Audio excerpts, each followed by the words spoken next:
ಕಿರುಗಂದೂರು ಮಂಡ್ಯ ಅರ್ಪಿಸುವ doctor BR Ambedkar ಅವರ ಬುದ್ಧ ಮತ್ತು ಆತನ ಧರ್ಮ ಕೃತಿ ಆಧಾರಿತ ಪ್ರಕೃತಿ ನಾಟಕ ರೂಪ ವಿನ್ಯಾಸ ನಿರ್ದೇಶನ ಶಿವಲಿಂಗಯ್ಯ ಎನ್, ಸಂಗೀತ ಇಂದ್ರಕುಮಾರ್, ನೃತ್ಯ ಸಂಯೋಜನೆ ವಿದುಷಿ ಶ್ರೀಮತಿ ಡಾಕ್ಟರ್ ಶಾಂಭವಿ ಸ್ವಾಮಿ SV, ಪ್ರಸಾದನ ನಾಗೇಂದ್ರ ಶ್ರೀನಿವಾಸ್, ಬೆಳಕು ಅಜ್ಜಪ್ಪ. ಈಗ ನಾಟಕ ಪ್ರಕೃತಿ.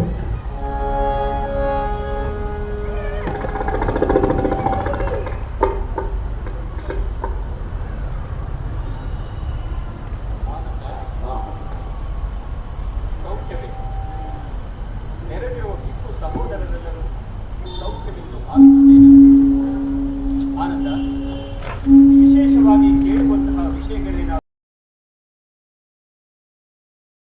ನಾವು ದೊರೆತಾಗಲಿಲ್ಲ ಬಹಳ ವಿರೋಧಿಸಿ ಅದಕ್ಕೆ ಪ್ರಬಲವಾದ ಕಾರಣವೇನೆಂದರೆ ಕೂಡಿಡುವ ಪ್ರವೃತ್ತಿಯೇ ದುಃಖಕಾರಕವು. ಅದು ಮುಂದೊಂದು ದಿನ ಕೇಳಿದ ಸ್ವರೂಪವನ್ನು ತಾಳುತ್ತದೆ.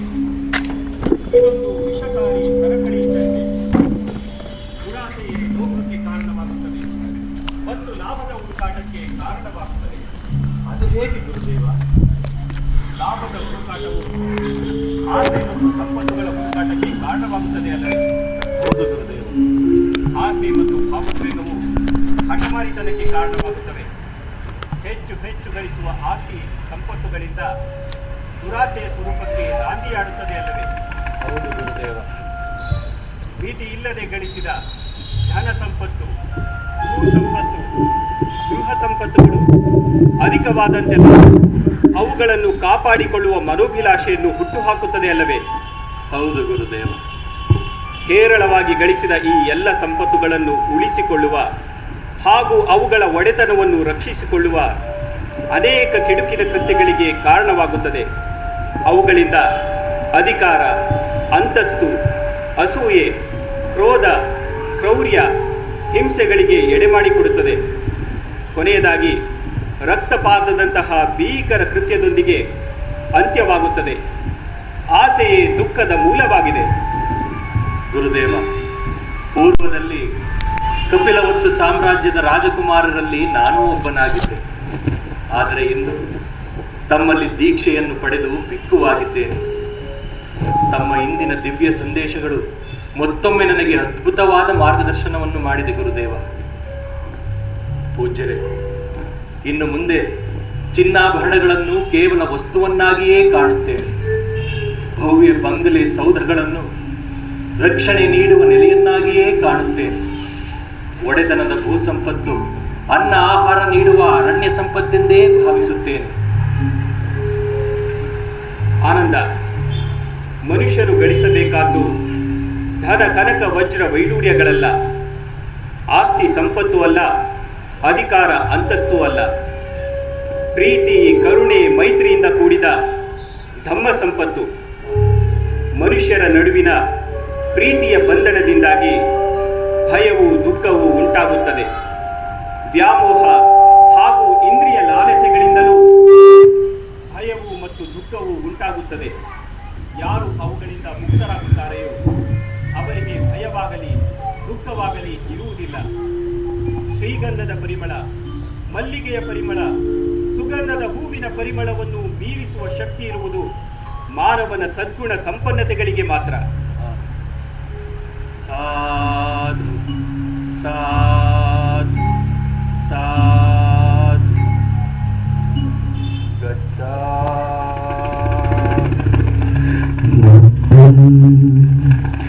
ಶರಣಂ ಗಚ್ಛಾಮಿ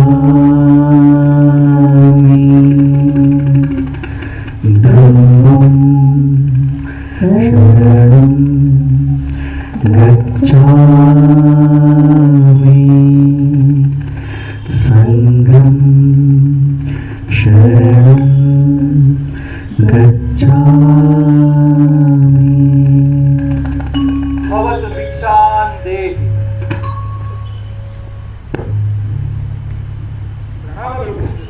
ಮಂಗಳವಾಗಿ ಸ್ವೀಕರಿಸಿ ಫಲಹಾರವನ್ನು. ಗ್ರಾಮ ನಿವಾಸಿಯೇ, ತಾವು ನೀಡಿದ ದಾನದ ಪುಣ್ಯ ಫಲವು ತಮ್ಮನ್ನು ವಿಪತ್ತುಗಳಿಂದ, ಅನಾರೋಗ್ಯದಿಂದ ಹಾಗೂ ಭಯದಿಂದ ಉಂಟಾಗುವ ಸಂಕಷ್ಟಗಳನ್ನು ನಿವಾರಿಸಿ ತಮಗೆ ಮಂಗಳವಾಗುತ್ತದೆ. ಹಾಗೆಯೇ ಭಗವಾನ್ ಬುದ್ಧರು ಬೋಧಿಸಿರುವ ಧಮ್ಮ ಸಂದೇಶಗಳನ್ನು ನನ್ನ ಕರ್ತವ್ಯದ ಭಾಗವಾಗಿ ತಮಗೆ ತಿಳಿಸಲು ಇಚ್ಛೆ ಪಡುತ್ತೇನೆ. ಉತ್ಸುಕನಾಗಿದ್ದೇನೆ ಪೂಜ್ಯರೇ. ಗ್ರಾಮ ನಿವಾಸಿಯೇ, ಕಷ್ಟದಿಂದ ಗಳಿಸಿದ ಬಹು ಬಯಕೆಗಳಿಂದ ಕೂಡಿದ ಎಲ್ಲವೂ ಒಂದು ದಿನ ನಮ್ಮನ್ನು ಕೈ ಬಿಡುತ್ತವೆ, ಅಥವಾ ಅವೆಲ್ಲವನ್ನು ಬಿಟ್ಟು ನಾವೇ ಹೋಗಬೇಕಾಗುತ್ತದೆ. ಮನುಷ್ಯ ಮರಣದ ಪಾಶಕ್ಕೆ ಸಿಲುಕಿದಾಗ ಆಸೆ, ಆಕಾಂಕ್ಷೆ, ಬಯಕೆಗಳನ್ನು ತ್ಯಜಿಸಿ ಬದುಕುವುದಾದರೂ ಹೇಗೆ? ಅದು ಸಾಧ್ಯ. ಆಸ್ತಿ, ಅಂತಸ್ತು, ಅಧಿಕಾರ, ಸಂಪತ್ತುಗಳೆಲ್ಲವೇ ಮನುಷ್ಯನನ್ನು ಉನ್ನತ ಸ್ಥಾನಕ್ಕೆ ಕೊಂಡೊಯ್ಯಲು ಇರುವ ಸಾಧನಗಳು. ಗ್ರಾಮ ನಿವಾಸಿಯೇ, ವಿಷಯಾಭಿಲಾಷೆಗಳಿಗೆ ಹುಚ್ಚನಾದವನು, ಭೋಗಗಳಿಗೆ ದಾಸನಾದವನು ಈ ಲೋಕದಲ್ಲಿ ಸಾವಿನ ನೋವನ್ನೇ ಅನುಭವಿಸುತ್ತಾನೆ.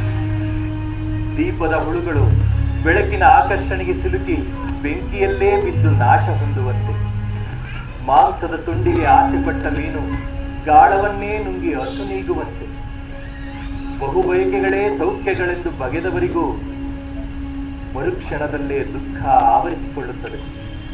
ಲೋಭದಿಂದ ಮೋಹವು ಹುಟ್ಟುತ್ತದೆ. ರಾಜ ಗುರುದೇವ, ಬುದ್ಧದೇವರು ಹೇಳಿದ ಲೋಭ, ಮೋಹದ ಅರ್ಥ ನನಗೆ ಇಂದು ತಿಳಿಯಿತು. ನನ್ನ ಆಸ್ತಿ, ಅಂತಸ್ತುಗಳನ್ನು ನನ್ನ ಸಹೋದರರಿಗೆ, ಬಂಧು ಬಾಂಧವರಿಗೆ ಕಷ್ಟ ಕಾರ್ಪಣ್ಯದ ಸಮಯದಲ್ಲಿ ದಾನ ಮಾಡುತ್ತೇನೆ. ಮಂಗಳವಾಗಲಿ. ಗ್ರಾಮ ನಿವಾಸಿ, ಹೆಚ್ಚಿನದನ್ನು ಅನ್ಯರಿಗೆ ದಾನ ಮಾಡಿ ಪುಣ್ಯ ಪಾರಮಿಗಳನ್ನು ಹೊಂದಿ ಸುಖವಾಗಿರಿ. ನಿಮಗೆ ಮಂಗಳವಾಗಲಿ. ಪ್ರಣಾಮಗಳು ಗುರುದೇವ.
ಬಾಯಾರಿಕೆಯಾಗುತ್ತಿದೆ.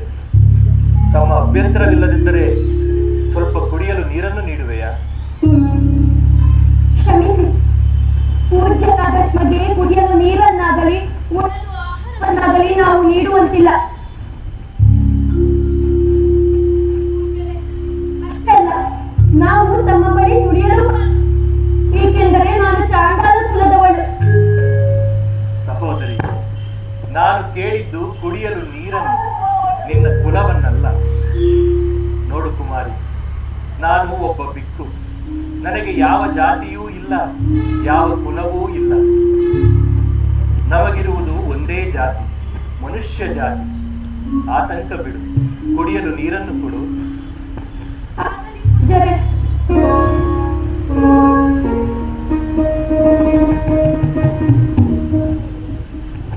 ಇದು ಸ್ವೀಕರಿಸಿ.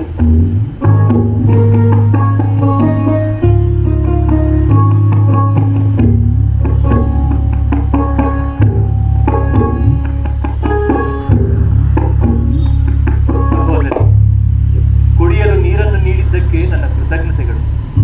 ಮಂಗಳವಾಗಲಿ.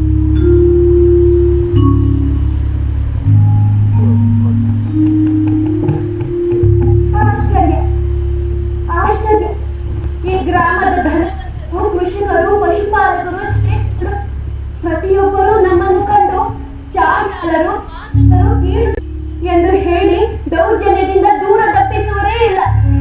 ಹೀಗಿರುವಾಗ ಈ ಪೂಜ್ಯರು ನನ್ನನ್ನು ಕಂಡು ದೂರಸರಿ ಎಂದು ಹೇಳಲಿಲ್ಲ, ನನ್ನ ಜಾತಿಯನ್ನು ನಿಂದಿಸಿ ಅಪಹಾಸ್ಯ ಮಾಡಲಿಲ್ಲ. ಅಲ್ಲದೆ ಅವರು ದೂರ ನಿಂತು ಮಾತನಾಡದೆ ನನ್ನ ಸಮೀಪ ಅವರೇ ಬಂದು ನಾನು ಹುಟ್ಟಿದ ಮಡಿಕೆಯಿಂದ ಹೊತ್ತು ತಂದ ನೀರನ್ನು ಸ್ವತಃ ಕೇಳಿ ಕುಡಿದರು. ಆಹಾ, ನಾನು ಎಷ್ಟೊಂದು ಅದೃಷ್ಟವಂತೆ. ಇದಕ್ಕಿಂತ ಪುಣ್ಯ ಬೇರೆ ಯಾವುದಿದೆ ನನ್ನಂತವಳಿಗೆ? ಒಂದು ಬಾರಿ ನೋಡಿದ್ದಕ್ಕೆ ನನಗೆ ಆಕರ್ಷಣೆಯಾದರು. ಎಂತಹ ಮಹಾನ್ ಗುಣವಂತರು, ಎಂತಹ ಸೌಂದರ್ಯ, ಗಟ್ಟಿ ಮುಂತಾದ ಮೈಕಟ್ಟು, ಕಲ್ಮಶವೇ ಇಲ್ಲದ ಹೃದಯವಂತಿಕೆ. ಅವರ ಕಣ್ಣುಗಳಲ್ಲಿ ಏನೋ ಒಂದು ರೀತಿಯ ಹೊಳಪು, ತಾರತಮ್ಯವಿಲ್ಲದ ಮಗುವಿನಂತ ಮನಸ್ಸು, ಮೃದುವಾದ ಕೋಮಲವಾದ ಕಂಠಸಿರಿ, ಹಿತವಾದ ಮಾತುಗಳು. ಯಾರಿರಬಹುದು?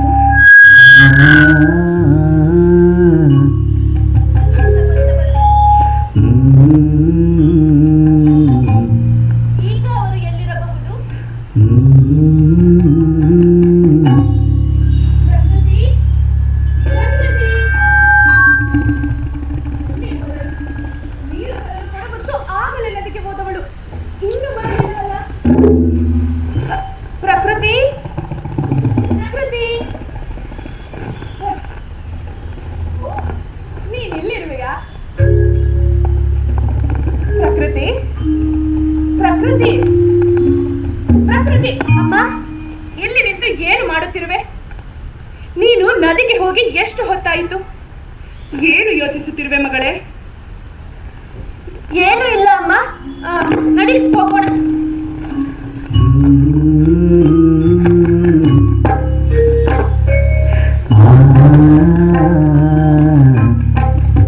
ಏನಾಯ್ತು ಬೆಳಿಗ್ಗೆ? ಪ್ರಕೃತಿ, ಪ್ರಕೃತಿ. ಏನಮ್ಮ? ಏನಾಯ್ತು ಮಗಳೇ? ಯಾಕೆ ಮಂಕಾಗಿದ್ದೀಯಾ? ನಿನ್ನ ಮೈಗೆ ತಾಪ ಇಲ್ಲ ತಾನೆ? ನನ್ಗೇನು ಆಗಿಲ್ಲ ಅಮ್ಮ, ನೀನು ಒಳಗೆ ಬಾ.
ಪಟ್ರೆ ಅವ್ರನ್ನ ನೆನ್ಸ್ಕೊಂಡು ಕನಸು ಕಾಣ್ತಾ ದೇವಲೋಕದಲ್ಲಿದ್ದೀವಿ ಅಂತ ಭಾವಿಸ್ಕೊಂಡು ಈ ಭೂಲೋಕದಲ್ಲಿದ್ದೀವಿ ಅನ್ನೋದೇ ಮರ್ತು ಹೋಗುತ್ತಂತೆ. ನಂಗೂ ಏನಾದ್ರೂ ಹಂಗೆ ಆಗ್ತಿದ್ಯಾ? ಈಗ ನಾನು ಎಲ್ಲಿದ್ದೀನಿ?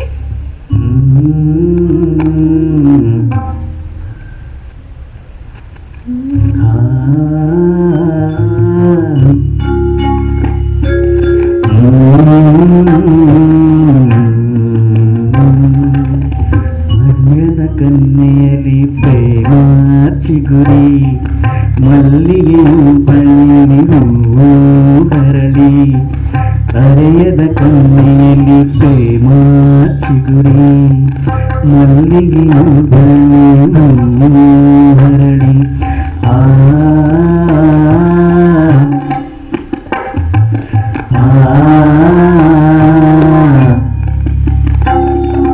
ಆಕಾಶದಿ ಮಿಂಚು ತಾರೆಗಳ ನಡುವೆ ಆಕಾಶದಿ ಬಾಣಾಡಿ ಎತ್ತ ಹೊರಟಿವೆ ಆಕಾಶದಿ ಮಿಂಗೋ ತಾರೆಗಳ ನಡುವೆ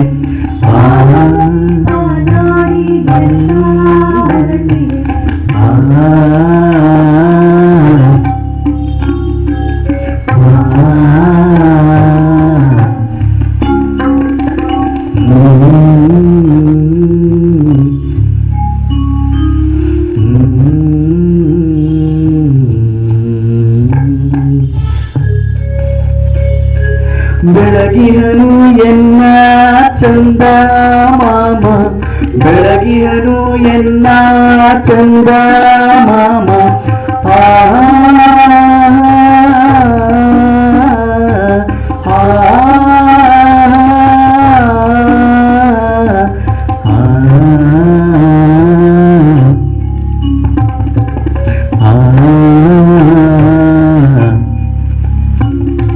ಬಣ್ಣ ಬಣ್ಣದ ಕಂಪು ಹೂಗಳ ನಡುವೆ ಬಣ್ಣ ಬಣ್ಣದ ಕಂಪು ಹೂಗಳ ನಡುವೆ ಧ್ಯಾನಿಸುತ್ತ ಕುಳಿತಿರುವೆ ಏತಕ್ಕೆ ಮನವೇ ಧ್ಯಾನಿಸುತ್ತ ಕುಳಿತಿರುವೆ ಏತಕ್ಕೆ ಮನವೇ ಎಲ್ಲಿಯನು ಎನ್ನ ಚಂದ ಮಾಮ ಎಲ್ಲಿಯನು ಎನ್ನ ಚಂದ ಮಾಮ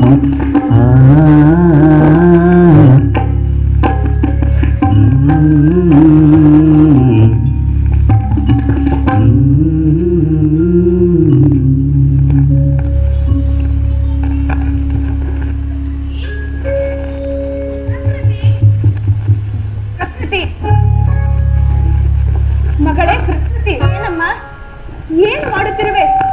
ನಾನು ಪ್ರಕೃತಿ ಪ್ರಕೃತಿ ಅಂತ ಎಷ್ಟು ಕೂಗ್ತಾನೆ ಇದ್ದೀನಿ, ನೀನು ಕೇಳಿಸ್ಲಿಲ್ವಾ? ಸೂರ್ಯಮೂರ್ತಿ ಅಂಗಳು ಮಪ್ಪು ಗತ್ತಲಾಗಿದೆ, ದೀಪ ಬೆಳಗದೆ ಏನು ಮಾಡುತ್ತಿರುವೆ?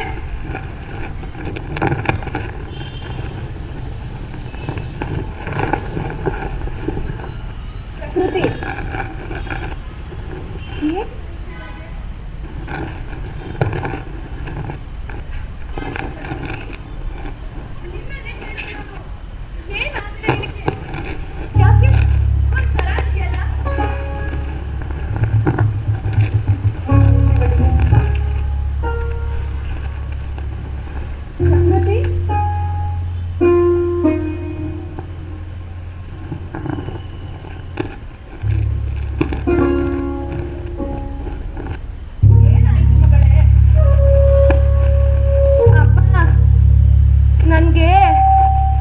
ನನ್ಗೆ ಅದೇ ಏನು ನಿನಗೆ? ನನ್ಗೇನಾಗಿದೆ ಒಂದು ತಿಳಿಯೋದು, ಆದ್ರೆ ನನ್ ಮನ್ಸು ಯಾಕೋ ಒಂದ್ ಕಡೆ ನಿಲ್ತಾ ಇಲ್ಲ. ಯಾಕೆ ಒಂದು ತಿಳಿತಾ ಇಲ್ಲ. ಯಾಕೆ ಮಗಳೇ, ಯಾವತ್ತು ನೀನು ಈ ರೀತಿ ಸುಮ್ಮನೆ ಮೌನವಾಗಿದ್ದನ್ನು ನಾ ಕಂಡೇ ಇಲ್ಲ. ನಿನ್ನ ಮೈಗೆ ಪಾಪ ಇಲ್ಲ ತಾನೆ? ನನ್ ಮೈಗೆ ಏನೂ ಆಗಿಲ್ಲ ಅಮ್ಮ,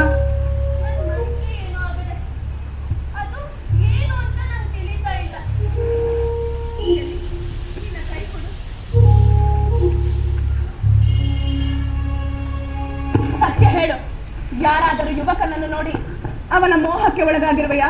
ಅದು ಅದು ಹೌದು. ಯಾರವನು? ಇಲ್ಲಿ ಅವನ ಅಥವಾ ಹೊರಹಟ್ಟಿಯವನ? ಅವ್ರು ಯಾರು ಅಲ್ಲಮ್ಮ, ಯಾರೋ ಒಬ್ರು. ನಾನು ನದಿ ಬಳಿ ಕುಡಿಯೋದಕ್ಕೆ ನೀರ್ ತರಕ್ ಹೋಗಿದ್ನಲ್ಲ, ಆಗ ಅವರು ನನ್ನ ಬಳಿ ಬಂದು ಕುಡಿಯೋದಕ್ಕೆ ನೀರ್ ಕೇಳಿದ್ರು. ನೀನು ಅವರಿಗೆ ಕುಡಿಯಲು ನೀರು ಕೊಟ್ಟೆಯ? ಇಲ್ಲ, ನಾನು ಮೊದಲು ನೀರು ಕೊಡಲು ಸಂಕೋಚದಿಂದ ಹಿಂದೆ ಸರಿದೆ. ನಾನು ಹೀನ ಜಾತಿಗೆ ಸೇರಿದ ಮಾತಂಗ ಕನ್ಯೆ, ನಿಮಗೆ ನೀರು ಕೊಡಲು ಈ ಸಮಾಜ ಒಪ್ಪುವುದಿಲ್ಲ, ನಿಮ್ಮಂತವರನ್ನು ನಾವು ಉಳಿಸಿಕೊಳ್ಳಲು ಬಿಡುವುದಿಲ್ಲ ಎಂದು ಹೇಳಿದೆ. ಮುಂದೇನಾಯ್ತು?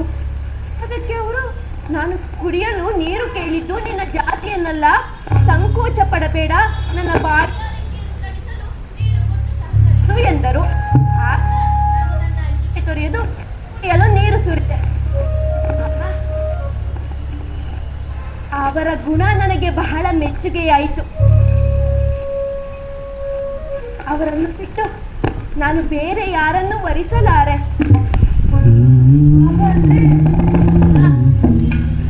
ಆ ಕ್ಷಣದಲ್ಲಿ ನಡೆದ ಘಟನೆ ನನ್ನ ಮನಸ್ಸನ್ನು ಬಿಟ್ಟು ಹೋಗುತ್ತಿಲ್ಲ ಅಮ್ಮ. ಹಾಗಾದ್ರೆ ನೀನು ಅವನ ಪ್ರೀತಿ ಬಲೆಗೆ ಬಿದ್ದಿದ್ಯಾ ಎಂದು ತಿಳಿಯಿತು ಬಿಡು. ಹೌದು ತಾನೇ?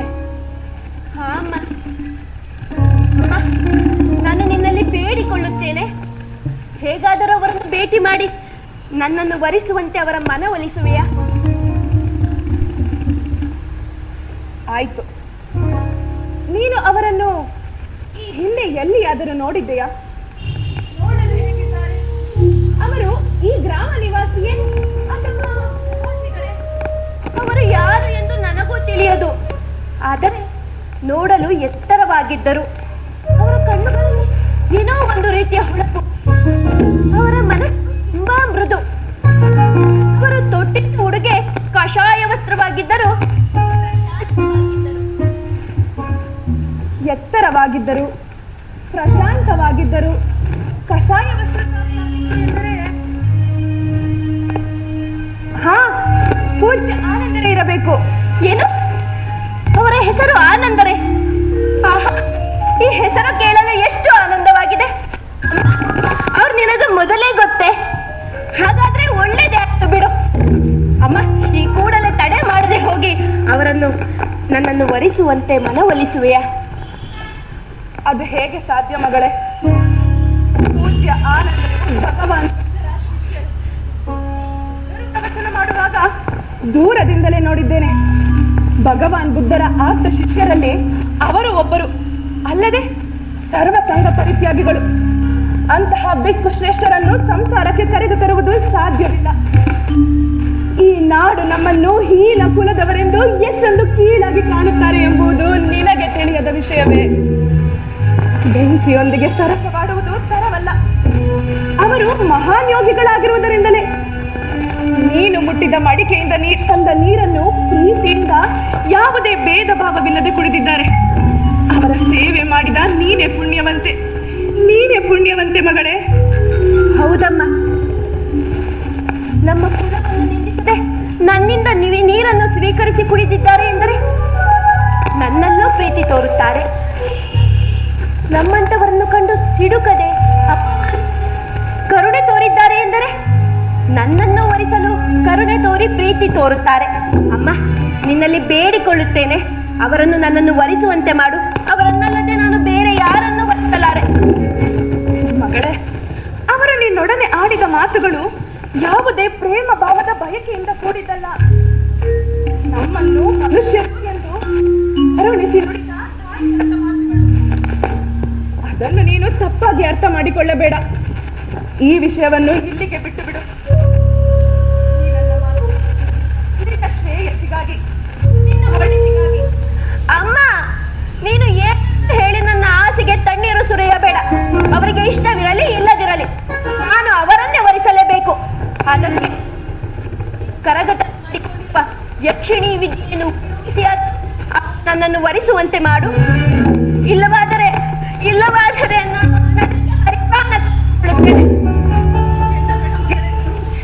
ಸಮಾಧಾನ ಮಾಡಿಕೊ.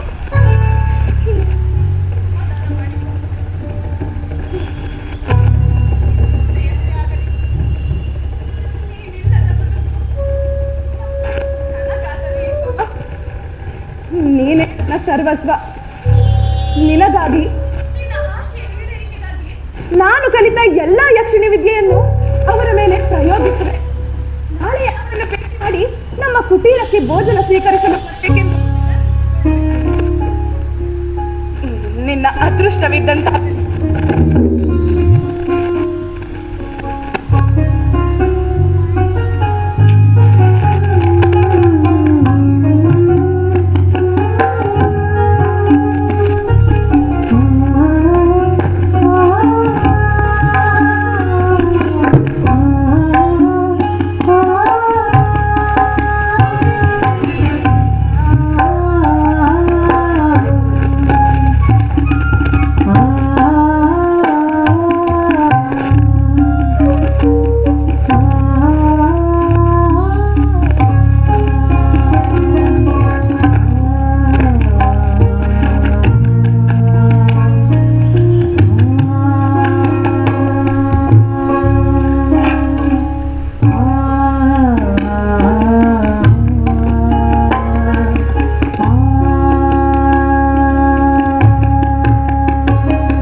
ಮಗಳೇ, ನೀನು ಪುಣ್ಯವಂತೆ.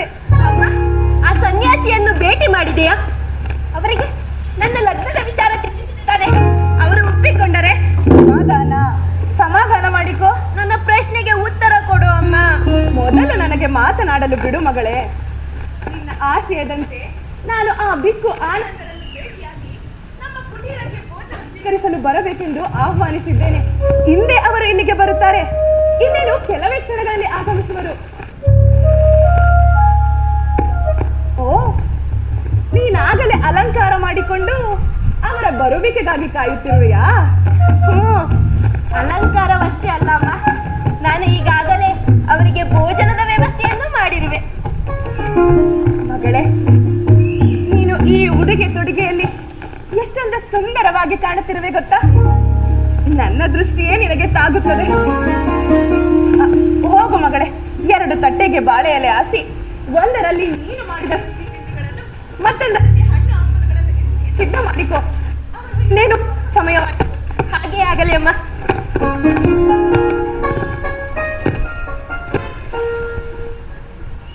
ಮಗಳೇ, ನಿನ್ನ ಮೇಲಿನ ಮಮತೆಯಿಂದ ಇಚ್ಛೆಯನ್ನು ನೆರವೇರಿಸಲು ಹೊರಟಿರುವೆ. ನಿನಗಾಗಿ, ನಿನ್ನ ಆಸೆ ಈಡೇರಿಕೆಗಾಗಿ ನಾನು ಕಲಿತ ಎಲ್ಲ ಯಕ್ಷಿಣಿ ವಿದ್ಯೆಯನ್ನು ಅವರ ಮೇಲೆ ಪ್ರಯೋಗಿಸುವ ಸಾಹಸಕ್ಕೆ ಕೈ ಹಾಕಿದ್ದೇನೆ. ನನಗೆ ಆತಂಕವಿದ್ದರೂ ಈ ನನ್ನ ಪ್ರಯತ್ನ ನಿನ್ನ ಶ್ರೇಯಸ್ಸಿಗಾಗಿ, ನಿನ್ನ ಆಸೆ ಫಲಿಸಲಿ ಎಂದು ಯಕ್ಷಿಣಿ ದೇವಿಯಲ್ಲಿ ಬೇಡಿಕೊಳ್ಳುತ್ತೇನೆ.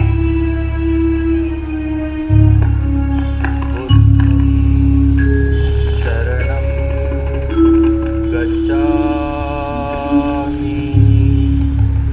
ಧಮ್ಮಂ ಶರಣಂ ಗಚ್ಛಾಮಿ.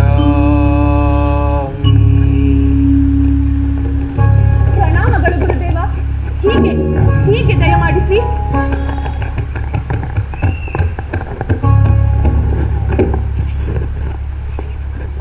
ಈ ಆಸನದಲ್ಲಿ ಆಸೀನರಾಗಿ ಗುರುವೆ. ತಮ್ಮ ಪಾದ ಸ್ಪರ್ಶದಿಂದ ನಮ್ಮ ಈ ಕುಟೀರ ಪಾವನವಾಯಿತು. ನಾವು ಧನ್ಯರಾದೆವು. ಮಗಳೇ, ಪ್ರಕೃತಿ ಮಹಾಮಹಿಮರು ಆಗಮಿಸಿದ್ದಾರೆ.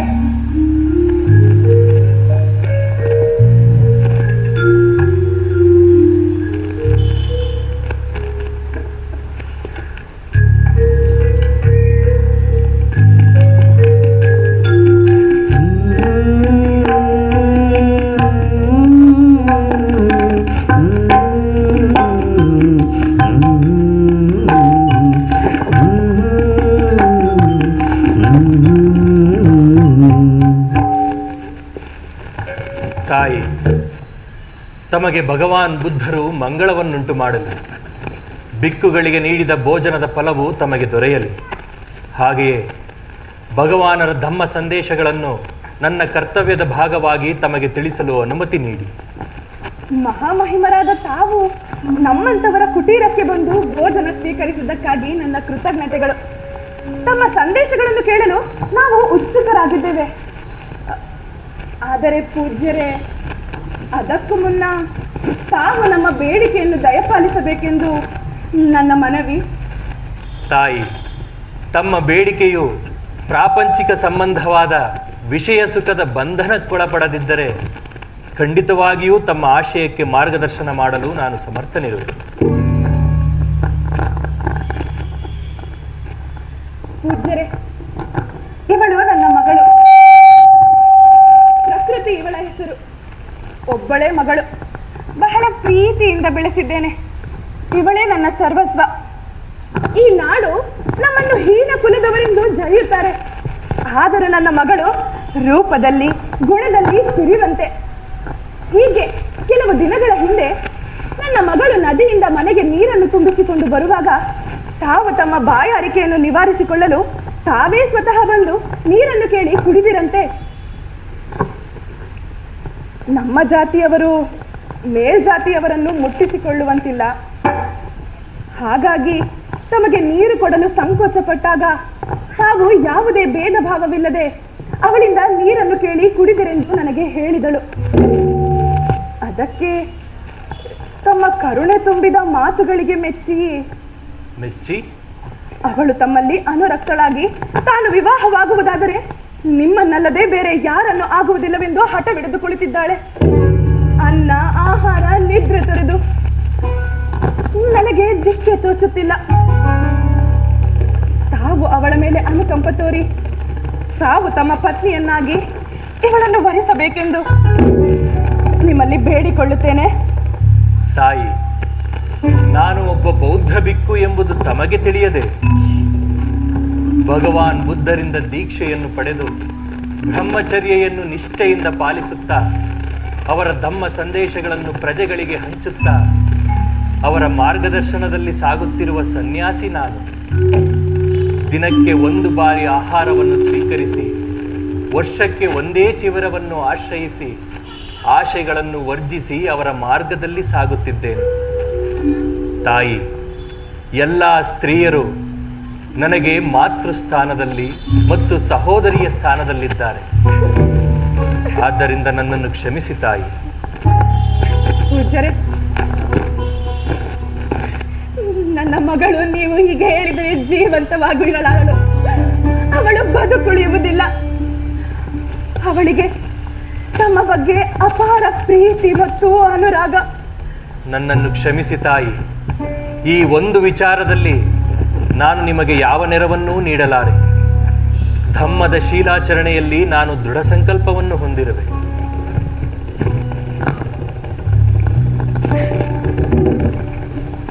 ಮಗಳೇ ಪ್ರಕೃತಿ, ಅವರು ನಿನ್ನನ್ನು ವರಿಸಲು ಸಮ್ಮತಿ ನೀಡುತ್ತಿಲ್ಲ. ನನಗೇನು ಮಾಡಲಿ? ಅಮ್ಮ, ನಾನು ನಿನಗೆ ಮೊದಲೇ ಹೇಳಿರುವೆ, ಅವರನ್ನು ಬಿಟ್ಟು ಅರಕ್ಷಣವೂ ಬದುಕಲಾರೆ ಎಂದು. ಹೇಗಾದರೂ ಮಾಡಿ ನನ್ನ ಈ ಒಂದು ಬೇಡಿಕೆಯನ್ನು ಈಡೇರಿಸುವಮ್ಮ. ಅದಕ್ಕಾಗಿ ನೀನು ನಿನ್ನ ಯಕ್ಷಿಣಿ ವಿದ್ಯೆಯನ್ನು ಪ್ರಯೋಗಿಸಿ ಅದರ ಪ್ರಭಾವದಿಂದಲಾದರೂ ಅವರು ನನ್ನನ್ನು ವರಿಸುವಂತೆ ಮಾಡು. ಅವರ ದಿವ್ಯ ಶಕ್ತಿಯ ಮುಂದೆ ನನ್ನ ಯಕ್ಷಿಣಿ ವಿದ್ಯೆ ಫಲಿಸುವುದಿಲ್ಲ ಮಗಳೇ, ಅರ್ಥ ಮಾಡಿಕೋ. ಅಮ್ಮ, ಇಲ್ಲವಾದರೆ ನಾನು ಬದುಕುಳಿಯಲಾರೆ ಎಂಬುದನ್ನು ನೀನು ಅರ್ಥ ಮಾಡಿಕೋ. ಹಾಗೆನ್ನ ಬೇಡ ಮಗಳೇ, ಹಾಗೆನ್ನ ಬೇಡ.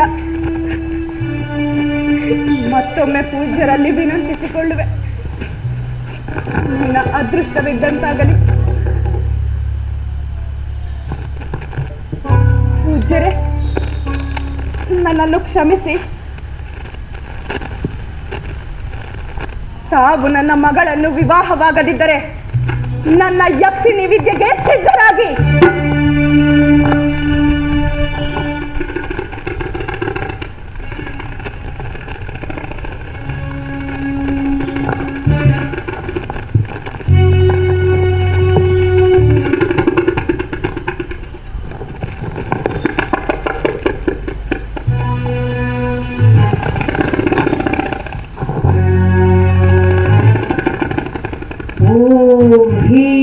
श्री नित्य ध्रमदे श्री ह्रीं स्वाहा। ओम ह्रीं यक्षिणी भामिनी रतिप्रिये स्वाहा।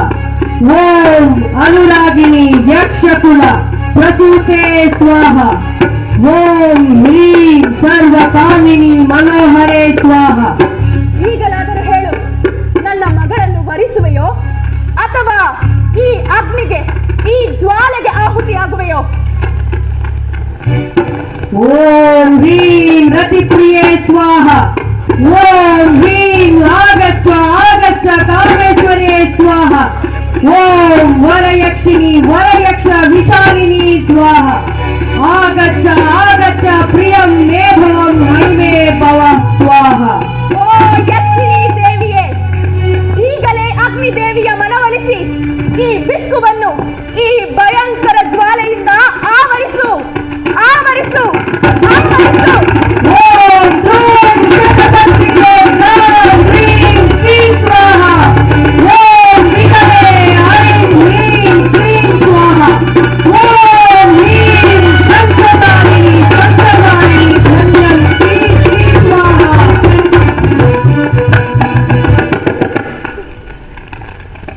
ನಾನು ಯಕ್ಷಿಣಿ ದೇವಿಗೆ ಎಷ್ಟು ವಿಧದಲ್ಲಿ ಪ್ರಾರ್ಥಿಸಿದರು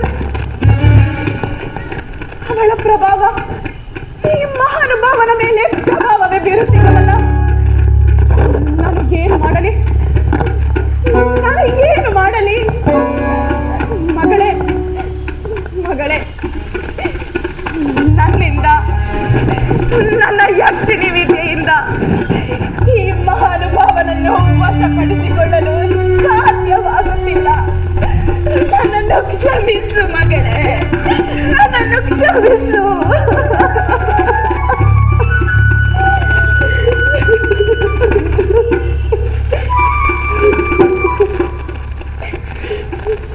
ತಾಯಿ, ಸತ್ಯ, ಅಹಿಂಸೆ ಮತ್ತು ಮೈತ್ರಿಯ ಮಾರ್ಗದಲ್ಲಿ ಸಾಗುತ್ತಿರುವವರ ಬಳಿ ಹಿಂಸೆ ಎಂದಿಗೂ ಸುಳಿಯಲಾರದು ತಾಯಿ.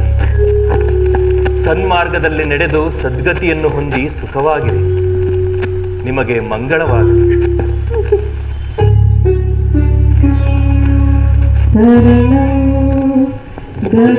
ಗಚ್ಚಾಮಿ ಧಮ್ಮಂ ಶರಣಂ ಗಚ್ಚಾಮಿ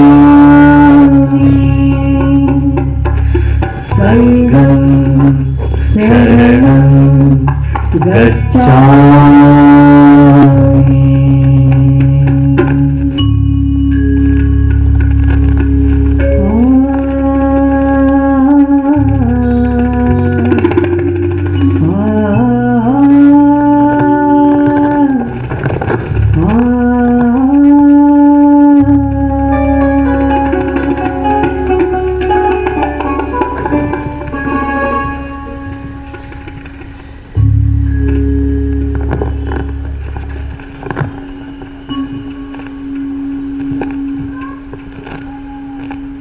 ಭಗವಾನರಿಗೆ ಪ್ರಣಾಮಗಳು. ಮಂಗಳವಾಗಲಿ.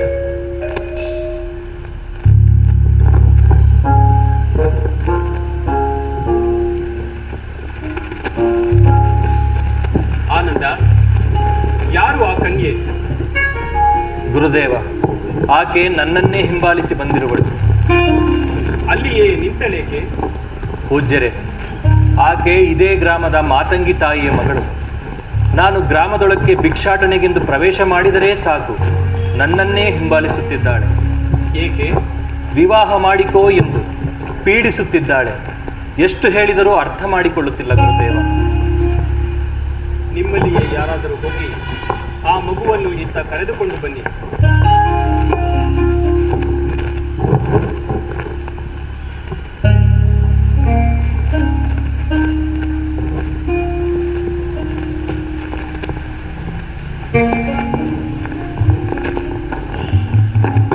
ಪೂಜ್ಯರಿಗೆ ಪ್ರಣಾಮಗಳು. ಮಂಗಳವಾಗಲಿ. ಮಗಳೇ, ಯಾರು ನೀನು? ಈ ಆನಂದನನ್ನು ಹಿಂಬಾಲಿಸುತ್ತಿರುವೆ ಏಕೆ?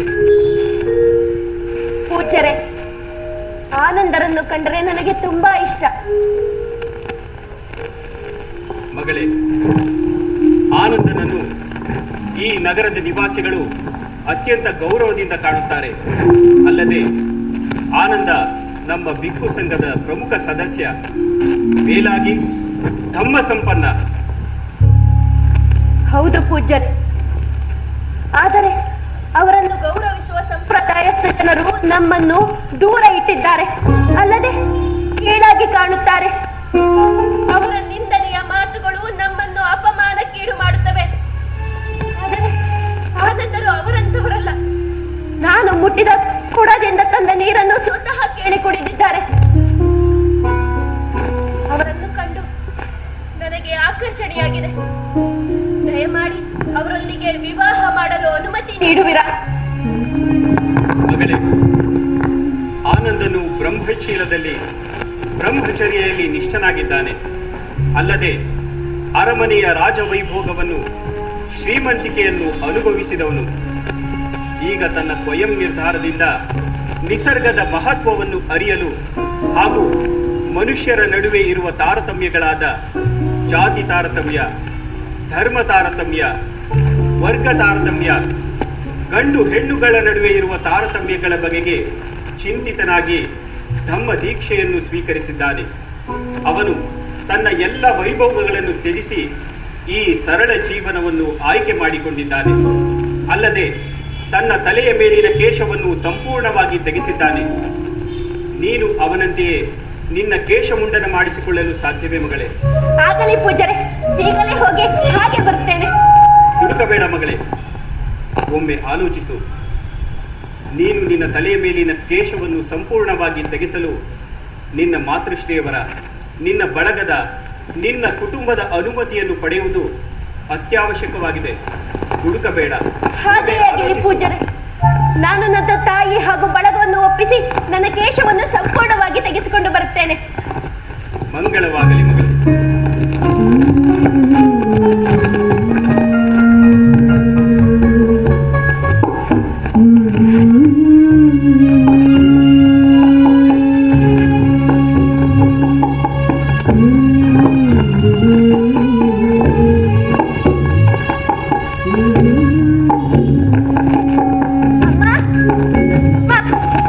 ನೋಡಿದ್ಯಾ, ನನ್ನ ಮನೋಭಿಲಾಷೆಯಂತೆ ಆನಂದರು ನನ್ನನ್ನು ವರಿಸುವಂತೆ ನಾನು ನಿಶ್ಚಿತವಾಗಿ ನಿರ್ಧರಿಸಿ ಬಂದಿರುವೆ.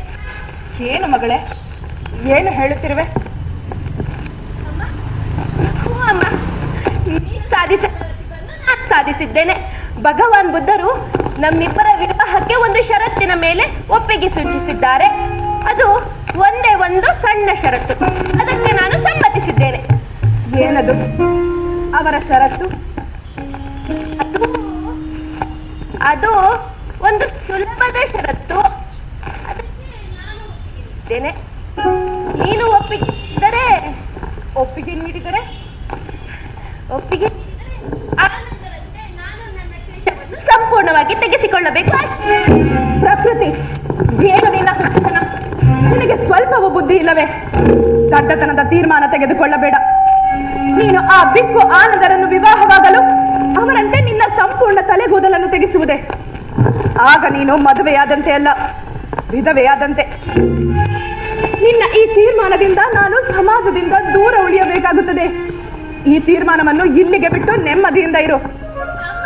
ಸಾಕು ಸಾಕು ಮಾಡು ನಿನ್ನ ಮುಗ್ಧತನದ ಹುಡುಗಾಟವನ್ನು. ವಯಸ್ಸಿಗೆ ಬಂದಿರುವ ತರುಣೆ ನೀನು. ನಿನ್ನ ಕೂದಲನ್ನು ಪೂರ್ತಿ ತೆಗೆಸಿ ಈ ಸುಂದರ ರೂಪವನ್ನು ಕುರೂಪಗೊಳಿಸುವುದೇ? ಅದು ಸಾಧ್ಯವಿಲ್ಲ, ಅದು ಸಾಧ್ಯವಿಲ್ಲ. ಇದು ನಮ್ಮ ಕುಲಕ್ಕಷ್ಟೇ ಅಲ್ಲ, ನನ್ನನ್ನು ಅವಮಾನಿಸಿದಂತೆ. ಅಮ್ಮ, ಅವರನ್ನು ಬಿಟ್ಟು ನಾನು ಅರೆಕ್ಷಣವೂ ಬದುಕಲಾರೆನಮ್ಮ. ಇಲ್ಲವಾದರೆ ನಾನು ಆ ನದಿಗೆ ಬಿದ್ದು ಸಾಯುತ್ತೇನೆ, ಪ್ರಾಣ ಕಳೆದುಕೊಳ್ಳುತ್ತೇನೆ. ಹಾಗೆಲ್ಲ ಬೇಡ ಮಗಳೇ, ಹಾಗೆಲ್ಲ ಬೇಡ.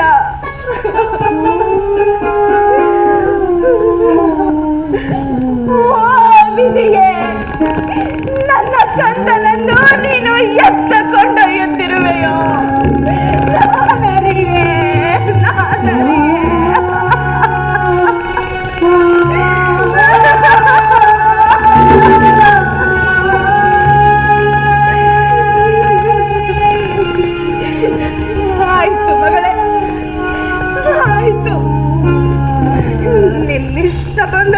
ಮಾಡಿಕೊ.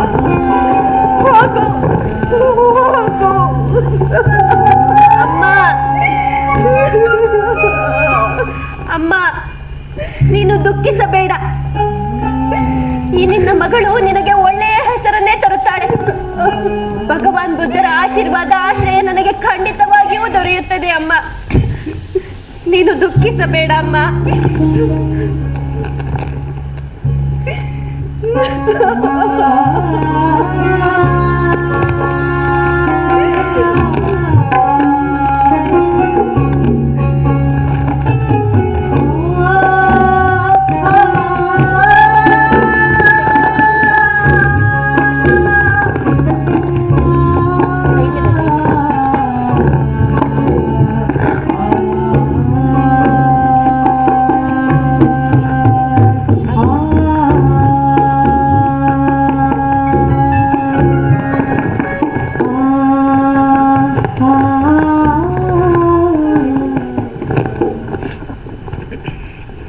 ಸಹೋದರರೆಲ್ಲರೂ ಸೌಖ್ಯವೆಂದು ಭಾವಿಸುತ್ತೇನೆ. ಸಹೋದರರೇ, ಇಂದು ಪ್ರಮುಖವಾಗಿ ಚರ್ಚಿತವಾಗುವ ವಿಷಯಗಳು ಯಾವುವು? ಕರುಣೆಯ ಮಹತ್ವ ಎಷ್ಟೆಂದು ಚರ್ಚೆ ಮಾಡುತ್ತಿದ್ದೆವು. ಸಹೋದರರೇ, ಕರುಣೆ ಎಂಬುದು ಪ್ರೀತಿಯ ಇನ್ನೊಂದು ಭಾಗವಾಗಿದೆ. ಪ್ರೀತಿ ಮತ್ತು ಮೈತ್ರಿ ಎಂದರೆ ಕೇವಲ ಮನುಷ್ಯರ ನಡುವೆ ಇರುವ ಕರುಣೆ ಎಂದು ಭಾವಿಸಬಾರದು. ಬದಲಾಗಿ ಕರುಣೆ ಎಂಬುದು ಮನುಷ್ಯರು ಸಕಲ ಜೀವ ಸಂಪನ್ನಗಳ ಮೇಲೂ ವಿಧಿಸುವ ಪ್ರಕ್ರಿಯೆಯಾಗಿದೆ. ಅಲ್ಲದೆ ಮನುಷ್ಯರು ಭೂಮಿಯಂತೆ, ನೀರಿನಂತೆ, ಗಾಳಿಯಂತೆ ಪರಿಶುದ್ಧವಾಗಿರಬೇಕು, ಶೀಲಾಚರಣೆಯಲ್ಲಿ ನಿಷ್ಠರಾಗಿರಬೇಕು. ಅಲ್ಲದೆ ಮಾನಸಿಕವಾಗಿಯೂ ಭೌತಿಕವಾಗಿಯೂ ಪರಿಶುದ್ಧತೆಯಿಂದ ಕೂಡಿರಬೇಕು. ಅಲ್ಲದೆ ಕಾಯ, ವಾಚ, ಮನಸ ಯಾವುದೇ ಕಳಂಕವನ್ನು ಹೊಂದಿರಬಾರದು. ಗುರುದೇವ, ಕಾಯ, ವಾಚ, ಮನಸ ಕಳಂಕದ ಬಗ್ಗೆ ಮತ್ತಷ್ಟು ವಿವರಿಸಿ ಹೇಳಿ. ಭೂಮಿಯ ಒಡಲನ್ನು ಮನುಷ್ಯರು ಅಗೆಯುವಾಗ ಭೂಮಿಯು ಮನುಷ್ಯರ ಮೇಲೆ ಕೋಪಿಸಿಕೊಳ್ಳುವುದೇ? ಇಲ್ಲ. ಹಾಗೆಯೇ ಯಾರಾದರೂ ಒಬ್ಬ ವ್ಯಕ್ತಿಯು ಗಾಳಿಯಲ್ಲಿ ಅರಗು ಹಾಗೂ ಬಣ್ಣಗಳಿಂದ ಚಿತ್ರವನ್ನು ಬಿಡಿಸಲು ಸಾಧ್ಯವೇ? ಇಲ್ಲ ಭಗವಾನರೇ, ಏಕೆಂದರೆ ಗಾಳಿಯಲ್ಲಿ ಕಪ್ಪು ಕಲೆಗಳಿಲ್ಲ. ಹಾಗೆಯೇ ನಮ್ಮಲ್ಲಿಯೂ ಸಹ ಕಪ್ಪು ಕಲೆಗಳು ಇರಬಾರದು. ಮನಸ್ಸು ಪ್ರತಿಫಲನವಾಗಿರುತ್ತದೆ. ಅಲ್ಲದೆ ಗಾಳಿಯಂತೆ, ನೀರಿನಂತೆ ಪರಿಶುದ್ಧವಾಗಿರಬೇಕು. ಯಾರಾದರೂ ಒಬ್ಬ ವ್ಯಕ್ತಿಯು ಒಂದು ಪಂಜನ್ನು ಹಿಡಿದು ಇಡೀ ಗಂಗಾ ನದಿಯನ್ನೇ ಹೊತ್ತಿಸುತ್ತೇನೆಂದರೆ ಅದನ್ನು ನಂಬಲು ಸಾಧ್ಯವೇ? ಸಾಧ್ಯವಿಲ್ಲ ಗುರುದೇವ, ಏಕೆಂದರೆ ನದಿಗೆ ದಹಿಸುವ ಗುಣವಿಲ್ಲ. ಅದೇ ರೀತಿ ಭೂಮಿಯಂತೆ, ನೀರಿನಂತೆ, ಗಾಳಿಯಂತೆ ನಾವು ಪರಿಶುದ್ಧತೆಯಿಂದ ಕೂಡಿರಬೇಕು. ಸಕಲ ಜೀವರಾಶಿಗಳ ಮೇಲೂ ಮೈತ್ರಿಯನ್ನು ಹೊಂದಬೇಕು. ಎಲ್ಲರಿಗೂ ಮಂಗಳವಾಗಲಿ.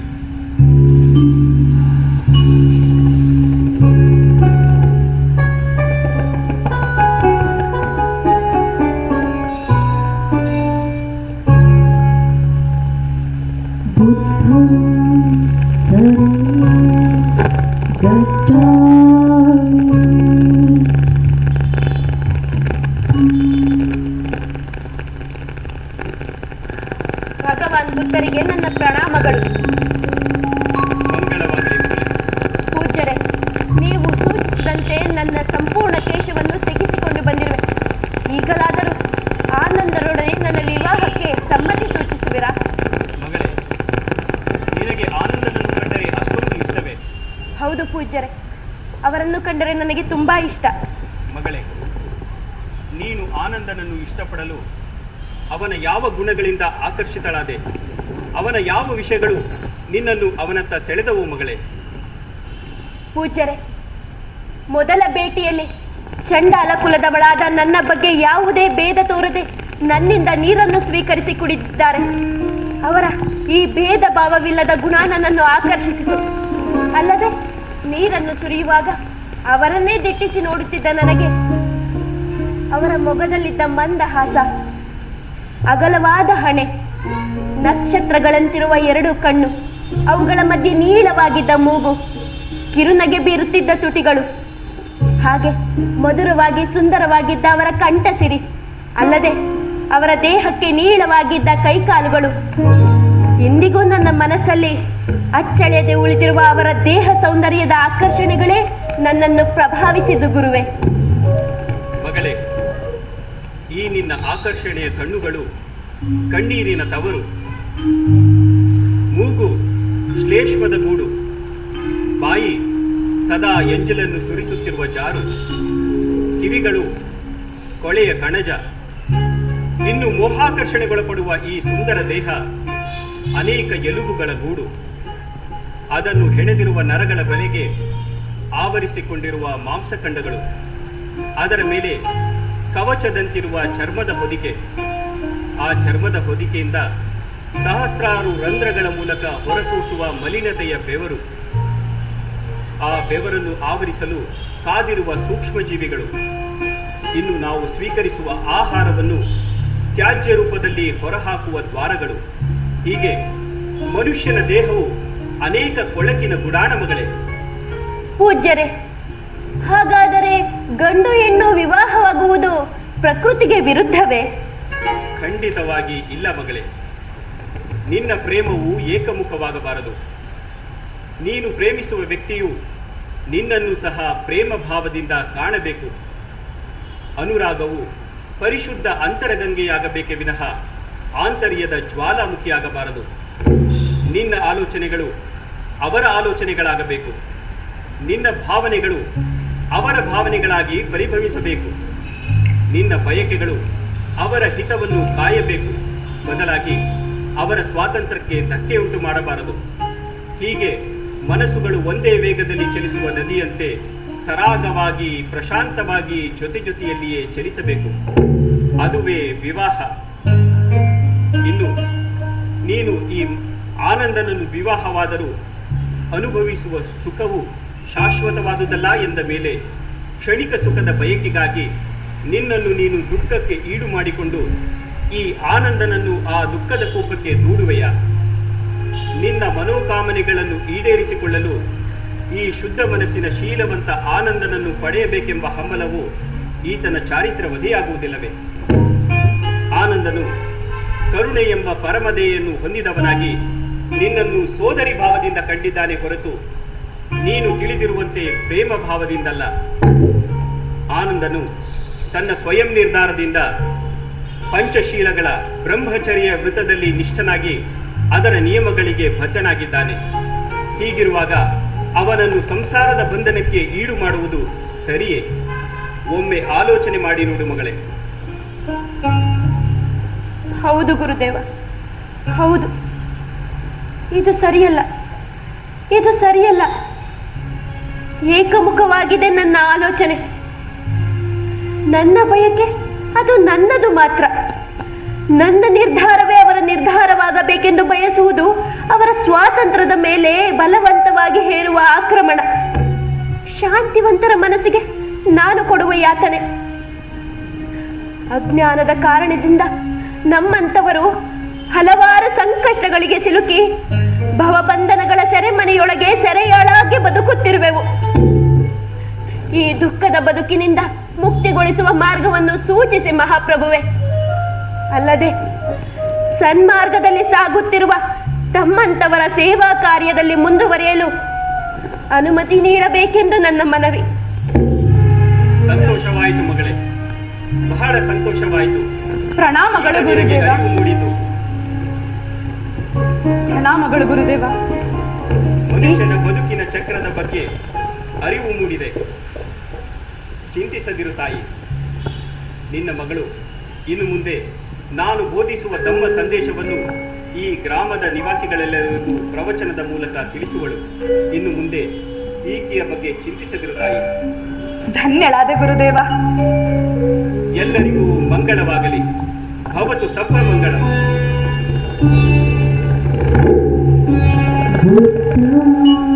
ಶರಣಂ ಗಚ್ಛಾಮಿ